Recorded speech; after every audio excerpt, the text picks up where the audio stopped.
కాకరకాయ చేదు లేకుండా కూర ఎలా చేసుకోవాలో మా మామ నన్ను అడ్రస్ చేసి మా మామకు చూపించాను. మీరు కూడా చూడండి. కాకరకాయలు అయితే ముందు ఇలా కట్ చేసుకోవాలి.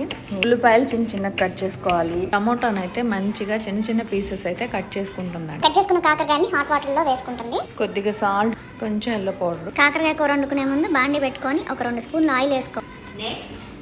నెక్స్ట్ ఏంటని అడుగుతుంది. ఆవాలు జీలకర్ర వేసుకోవాలి. జీలకర్ర, మస్టర్డ్ సీడ్, జీలకర్ర, జీరా, రీకాల్ జీలకర్ర, రేపాకు, కర్రీ లీవ్స్, కొద్దిగా ఆనియన్స్ వేసుకుంటుంది. 2 పచ్చిమిరపకాయ, చిన్న చిన్నగా కట్ చేసుకున్న టమోటోస్ వేసేసి ఫ్రై చేసుకోవాలి. కాకరకాయ అలా నీళ్ళలో వేసి పెట్టుకున్నాం కదా హాట్ వాటర్లో, దాన్ని కొంచెం అలా పిసికేసి వేస్తే ఆ చేదు అనేది పోయి మంచిగా ఉంటుంది.